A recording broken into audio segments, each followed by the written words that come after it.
Hello everyone, welcome to my YouTube channel Sunita Anchal. So आजचा episode एकदम मस्त होता, जबरदस्त. म्हणजे एक्सपेक्ट पण केलं नव्हतं. म्हणजे कालपर्यंत सुद्धा इवन एपिसोड आज चालू होईपर्यंत असं माहीतच होतं की अनुश्री जिंकणार आहे. कारण ती सगळ्यांशी चांगलं बोलत होती, सगळ्यांची मतं गोळा करण्याचे प्रयत्न करत होती आणि ती सगळ्यांना हे पण सांगत होती की नाही, रोशनला नाही बनायचं आहे कॅप्टन अँड ऑल. तर सगळ्यांना तेच वाटत होतं की हीच कॅप्टन बनणार आहे. आणि आज जो राकेशनी मास्टर स्ट्रोक खेळलाय ना, इट वॉज ऑसम. इतका छान मस्त खेळला ना, म्हणजे सगळ्यांचं म्हणजे अनएक्सपेक्टेड होतं. आणि ते जे त्यांनी जो खेळला त्यांनी मग ती टोळी गँग होती तर त्यांचे तर म्हणतात ना पूर्ण धाबे दणाणले. आणि ते कोणीच एक्सपेक्ट म्हणजे आपण पण एक प्रेक्षकांनी पण एक्सपेक्ट नव्हतं केलेलं, त्यांनी पण एक्सपेक्ट नव्हतं केलेलं. तर सगळ्यांना ते असं झालं ना, म्हणजे डायजेस्टच होत नव्हतं.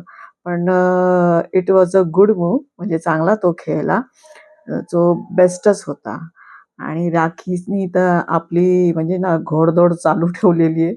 सगळे एक मुद्दे काढते, एकेकाला बोलते, ऐकवते, मुद्दामून म्हणजे भांडणं असं नाही, पण एक म्हणतात ना रिअलायझेशन करून देते. आता तिथे माहिती आहे, जसं सोनाली पण बाहेर आली आणि तिने इंटरव्ह्यूमध्ये वगैरे सांगितलेलं आहे की क्लिनलीनेसचा तिथे प्रॉब्लेम आहे. तिथे वॉशरूम अँड ऑल क्लीन वगैरे नसतात अँड ऑल. नंतर तिथे बघितले आरुषची पण तब्येत बिघडलेली दिसते. त्याला पण म्हणजे तो तर या आठवड्याभर पूर्ण दिसला पण नाही. आणि आता पण काल पण थोडीशी एक झलक दिसली, आज पण तो दिसला. तर तो काहीतरी लंगडत चालत होता आणि असं सगळं होतं. म्हणजे त्याचं पण जे काय डिझीज आता काय आहे, एलर्जी झाली आहे, स्किन डिझीज झाला आहे, काही माहिती नाही आहे. सो ते सगळं होते तर तुम्ही तिथे क्लिनलीनेस म्हणजे ठेवणं गरजेचं आहे ना. तर ती सांगते तर सागर तिच्यावरती ओरडतोय, मी आता कॅप्टन नाही, जेव्हा मी कॅप्टन आता तुम्ही मला बोलायचं नाही वगैरे. कॅप्टन असो नसो, पण ज्याची ती क्लिनिंगची ड्युटी आहे ती सांगते की बाबा तुम्ही करा. तर मग करायला काय प्रॉब्लेम आहे. ती हेही मस्त म्हणाली तिने. ऍक्च्युली कसं आहे ना, ती आता एवढं वर्षाचा तिला अनुभव आहे, आता मॅच्युअर्ड झाली आहे, एवढा चांगला एक्सपिरियन्स आहे. सो तिला माहिती आहे तिला काय बोलायचं आणि कसं बोलायचं. ती म्हणते आज पराठ्यामध्ये जरा मिठाचा खडा जास्त झाला तर तुम्ही लोक म्हणतात मीठ जास्त पडले जास्त, तर आमच्या कामाला तुम्ही कशी म्हणजे नावं ठेवता त्या. तर तसं मग तुम्ही तुमची कामं पण बरोबर करा ना. तर ती का नाही करत आहे. आणि नंतर मग तिने याच्यामध्ये पण भांड्यांचे वगैरे, आमचं घर आहे बिग बॉसचं वगैरे. अरे मग तुमचं घर आहे तर मग तुम्ही क्लीन ठेवा, भांडी नीट हे क्लीन करा. तर भांडी तशीच पडून वगैरे आहे. आणि म्हणजे कसं तिला आणलंयच याच्यासाठी, इश्यू बनवण्यासाठी. तर तिने सरळ ते सगळे प्लेट्स वगैरे आपटले आणि तोडून बिडून दिले वगैरे. आणि म्हणजे तिचं काही ना काहीतरी चालूच होतं सगळं. आणि पण लास्टला जेव्हा ती तो रडली ना तेव्हा थोडं वाईट वाटलं. म्हणजे खरंच तिचं जे लाईफ आहे ते म्हणजे तसं कोणाच्याच नशिबात येऊ नये. आणि आता ती एकटी आहे वगैरे म्हणजे ती म्हणत होती तेव्हा वाईट असंही वाटत होतं की ती जसं सांगत होती की तुम्ही मला शिव्या द्या, काही बोला, उलट-सुलट ते मला चालेल, पण मला आपुलकी प्रेम दाखवू नका. ते मला ते आणि ती रडायला लागली. मी एकटीच राहते आणि ऑल वगैरे आईबद्दल सगळं सांगायला लागली. तर ते ऐकून जरा सगळं वाईटच वाटलं. आणि करणचं आणि प्राजक्ताचं काय बापरे! शी इतकं ते क्रिंज वाटत होतं ना, इतकं ते बेकार वाटत होतं. म्हणजे ते फ्रुट्स लाभलेले आहेत आणि त्याच्या मागे ते लोकांचं बोटांचं काय ते चाललंय आणि आणि ते बिग बॉस पण अतिशहाणा ते आपल्याला लोकांना दाखवतोय. सो ते म्हणजे ते नाही आवडलं.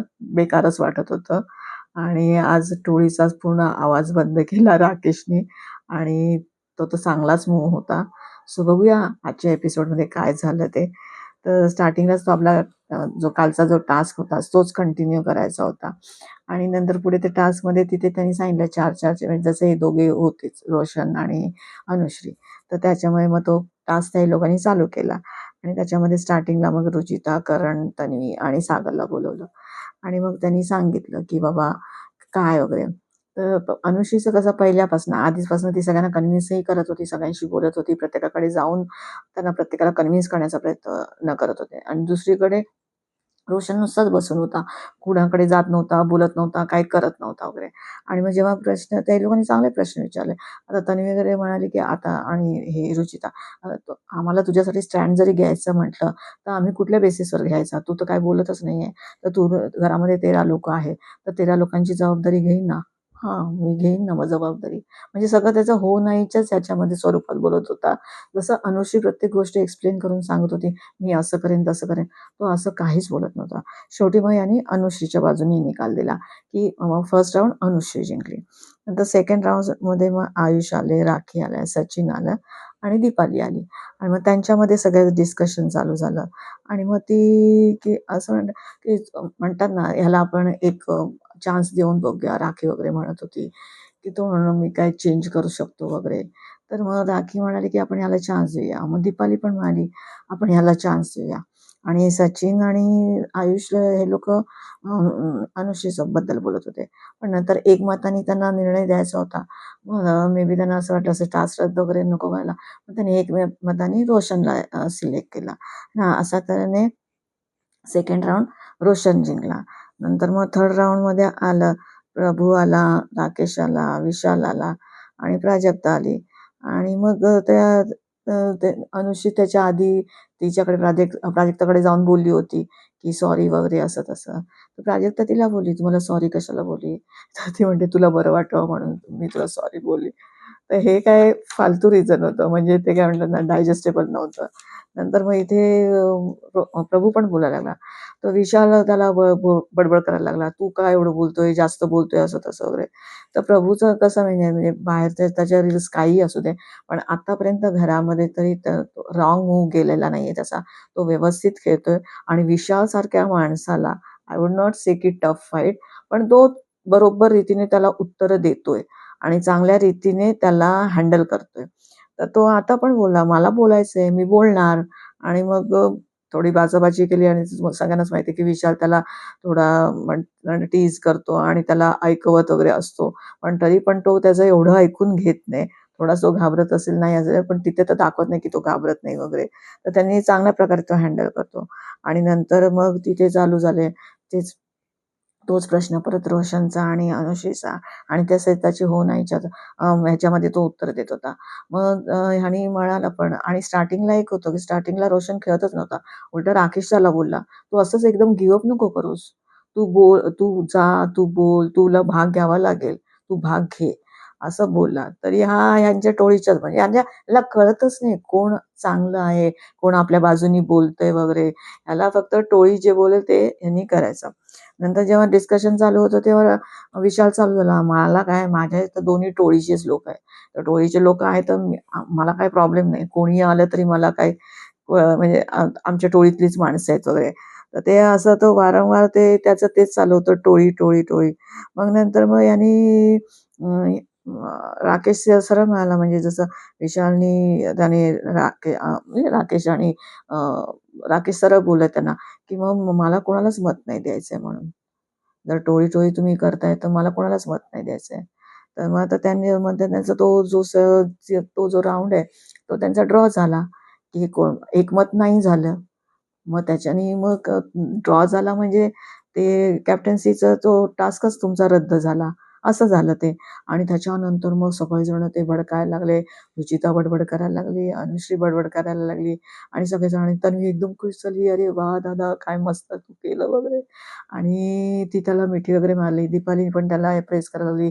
राखी पण म्हणाली, "अरे आज तू तू तर शेर आहे" म्हणून. तिनेही त्याला प्रेस केलं. सगळेजण म्हणजे इकडचेच जे सगळेजण होते. आता इथे ना कसं झालंय, एक मला आवड राखी यांना जॉइन झाली ना, तन्वी आणि ग्रुपला म्हणजे काटा ग्रुप म्हणजे काही लोकांनी स्वतःचा नेमलाय. जसा तो टोळी ग्रुप आहे, तर त्यांचा काटा काढण्यासाठी यांचा काटा ग्रुप झालाय.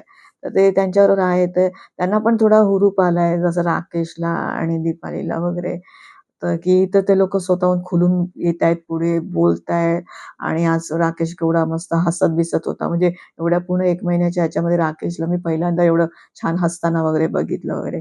तर ते त्यांचं सगळं चांगलंच चाललंय असं. नंतर पण तन्वीचं चालू झालं, की तू हिला अनुश्रीला बोलली, की त्यांनी तो शब्द नव्हता वापरायला पाहिजे होता. तो टोळी-टोळी करत होता. मग त्याला राग आला वगैरे आणि म्हणून मग त्यांनी सांगितलं, "मी नाही म्हणते." तर मग ती रुचिता पण बोलायला लागली, "हां, तू तर त्याच्यामध्ये तुझ्या वडिलांना बघत होती वगैरे." म्हणजे "हां, असं थोडी ना, असं मी काय माझ्या वडिलांचा आणि त्याचा काही संबंधच नाहीये. ते कुठे आणि म्हणजे कंपॅरिझनच नाहीये इन शॉर्ट." अशा रीतीने त्या लोकांचं डिस्कशन चालू होतं. नंतर मग इकडे काय दाखवलं, ती क्लीनलीनेसवरती सगळ्यांचं चालू झालं आणि मग ते बडबड चालू झाली क्लीनलीनेसवरनं. नंतर मग राखी बोलायला लागली, "अरे, ते बाथरूम क्लीन वगैरे नाहीये." ते बोलायला लागली. नंतर मग त्यांचं पुढे-पुढे असं इतकं झालं, की नंतर मग ते भांड्यांवरती आलं. भांड्यांवरती मग राखीने जाऊन पूर्ण भांडी-बिंडी फोडली-बिडली वगैरे सगळं ते सगळं केलं आणि मग ती परत भांडणं त्यांची चालू झाली. नंतर मग ते पराठ्याचा काहीतरी विषय निघाला. त्याच्यात काहीतरी मीठ जास्त झालंय, तर कोण म्हणतो मला खारट पराठे आले, कोण म्हणतो नाही माझे तर पराठे बरे होते वगैरे. असं त्यांचं सगळ्यांचं डिस्कशन चालू होतं आणि आर्ग्युमेंट्स चालू होतं आणि हिने अनुश्रीने काय केलं, रागाच्या भरामध्ये गेली आणि सगळे ते राकेशचे कपडे तिने बाहेर म्हणजे त्यांनी जे सगळे ठेवतात बेडमध्ये वगैरे ते सगळे तिने बाहेर काढून फेकून दिले. म्हणजे पूर्ण असं उद्ध्वस्त केलं बेडरूम वगैरे. आणि नंतर मग राकेश म्हणतो, "कोणी केलं?" तर राखी बोलली, "हे तिनेच केलं असेल" म्हणून. आणि मी बघितलं ती रागाने जाताना. नंतर तिला जाऊन विचारलं तर म्हणते, "हां, मीच केलं." नंतर मग तिला असं मे बी असं वाटलं असेल, की हा येईल, भांडेल. पण त्यांनी काही भांडला नाही. राखी पण बोलली, "तू काही बोलला नाही" वगैरे. म्हटलं, "काय बोलायचं?" वगैरे. म्हणजे आता कसं तिने एक्सपेक्ट केलेलं, की बाबा हा तर मलाच वोट करेल आणि कॅप्टन्सीसाठी आणि जे काही केलं नाहीये, तर ते त्याला कळलं.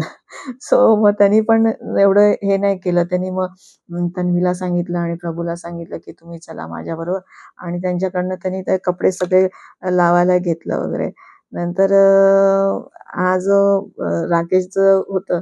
तो म्हणतो, की करणला की सॉरी बीबी हे दोघं सॉरी करण आणि प्राजक्तावरती बसलेले. तर ते प्राजक्ताला प्रेस वगैरे केलं. स्ट्रॉबेरीमध्ये चांगले दिसता वगैरे ते. तर करण म्हणतो, प्राजक्ता म्हणते, "मला आवडतं. बिग बॉस मला असे प्रेझ करतात आणि म्हणजे स्तुती करतात वगैरे." तर करण मग बिग बॉसला म्हणतो, "बिग बॉस कंट्रोलला कंट्रोल." आणि मग प्राजक्ता म्हणाली, "तू असं नाही बोलू शकत. तू असा का बोलतोस? आणि या गोष्टीची मस्ती का करतो?" वगैरे. आणि असं सगळं त्या लोकांचं चाललेलं. म्हणजे ते ना एवढं कंटेंट ना एवढं काही चांगलं नाही वाटलं. ते काय थोडं क्रिंजच वाटलं मला. नंतर इथे अ, प्राजक्ता पण म्हणते, इथे बसलेली दोघं प्राजक्ता आणि ते. तर मग ती राखी तिला म्हणते, "अरे, तू आज मेकअप नाही केला का?" तर म्हणते, "नाही, मी नाही मेकअप केला." तर म्हणे, "कशी डुकरासारखी दिसतेस वगैरे, जा जाऊन मेकअप करून ये." आणि ती एक तर राखी तर ती त्याच्यासाठी बोलवले तिला, तर ती काहीही बोलते आणि ही का ऐकून घेते मला कळत नाही. हिचा प्राजक्ताचा काय गेम आहे. काल पण तिला ती एवढं बोलली वगैरे आणि तू मेकअप करते, मुलांसाठी करते वगैरे असं आणि आता पण तिला बोलते जाऊन मेकअप कर, नाही तू डुकरासारखी दिसते वगैरे. तिने थोडं तरी बोलायला पाहिजे ना. तिचा गेम काय कळत नाही प्राजक्ता. गप्प का राहते? का तिला असं वाटतं, की हिच्याशी आर्ग्युमेंट्स करून किंवा हिला बोलून, प्रत्युत्तर देऊन ते फुकटचं वाढणार आणि बोलण्याला अर्थच नाहीये हिच्याशी, म्हणून मे बी बोलत नाहीये का काय? कारण जेव्हा ती राखीचं आणि ते एडिटिंगचं काय चाललंय काय कळलं नाही. जेव्हा आतमध्ये राखी होती आणि यांना सगळ्यांना सांगत होती तिच्या आईबद्दल आणि ती थोडी इमोशनल झालेली, तेव्हा बाहेर प्राजक्ता पण रडत होती. म्हणजे ती पण इमोशनल झालेली आणि ती म्हणत होती, "हां, ही एकटी राहते, कसं ती हँडल करत असेल, कशी राहत असेल, इझी नाहीये एकटं राहणं." आणि शी वॉज क्रायिंग. सो ते काही कळलं नाही, की तिला कसं कळलं ती आतमध्ये काय बोलते आणि इथं बाहेर बसलेली आणि ते लोक तर बेडरूममध्ये होते. ते काय कळलं नाही. नंतर मग ह्यांचं असं झालं, की अ, ते भांड्या-बिंड्याचा तो इश्यू वगैरे झाला. नंतर मग त्यांनी सांगितलं, की बीबीची प्रॉपर्टी आहे. मग बिग बॉसनी स्टँड घेतला. कारण सगळेच भांडायला वगैरे लागले. बिग बॉसनी स्टँड घेतला, की ही बिग बॉसची प्रॉपर्टी आहे. तुम्ही असे त्याचं नुकसान नाही करू शकत. तर मग त्यांनी तिला पनिशमेंट दिली, की तुम्ही नेक्स्ट जो पुढच्या आठवड्यात कॅप्टन्सी टास्क होईल, त्याच्यामध्ये तुम्हाला उमेदवारी नाही मिळणार. म्हणजे कॅप्टन्सी टास्क ती नाही खेळू शकणार. असं पण तिला कॅप्टनची गरज नाही. कॅप्टन नसली तरी ती घर तीच चालवते. That is different story. आणि नंतर मग तो संतूर टास्क आला. मग त्या संतूरमध्ये त्यांना सांगायचं होतं, कोण तुमच्या दृष्टीने चांगला आहे मनाने आणि ह्याने त्याने. कौतुक करायचं होतं, आदर दाखवायचा होता, आपुलकी दाखवायची होती. आणि मग आयुषनी प्राजक्ताचं नाव घेतलं, सागरनी दीपालीचं नाव घेतलं, करणनी राखीचं नाव घेतलं. जेव्हा करण बोलत होता तेव्हा असं वाटलं तो प्राजक्ताबद्दलच बोलतो की काय, पण त्यांनी राखीचं घेतलं, प्रभूनी तन्वीचं घेतलं. राकेश मस्त बोलला की मला एक दुर्गा वाटते, एक लक्ष्मी वाटते, एक सरस्वती वाटते. आणि नंतर मग ते देताना पण ते सगळे हॅम्पर देताना त्यांनी सगळ्यांना लेडीजना बोलवलं आणि ते दिलं. आणि नंतर मग एंडला तेच दाखवलं राखीचं, की ती तिच्या आईबद्दल सगळं सांगत होती आणि बोलत होती. तर तिथे थोडं इमोशनल व्हायला झालं. सो पूर्ण आज घर राखीच चालवत होती. पण आजचा जो मास्टर स्ट्रोक होता तो राकेशचा. दॅट इज द बेस्ट, म्हणजे टर्निंग पॉइंट होता पूर्ण गेमचा. आणि त्याच्याने मग आता कॅप्टन कोणीच नाही आता घराला. आता बघू घराचे काय वाट लागते, कारण प्रत्येकजण आता आपापल्या हिशोबाने कसा खेळतोय. तर पुढच्या आठवड्यात आपल्याला बघायला मिळेलच. आता उद्या भाऊचा धक्का आहे, तर बघू आता भाऊ कोणाची लेफ्ट राईट घेताय, नाही घेताय, का परत हलक्यात सोडताय. So let us see. तर उद्या भेटूया आपण पुढच्या एपिसोडमध्ये. तुम्हाला जर माझा व्हिडिओ आवडला असेल तर प्लीज लाईक, शेअर आणि सबस्क्राईब करा. थँक्यू.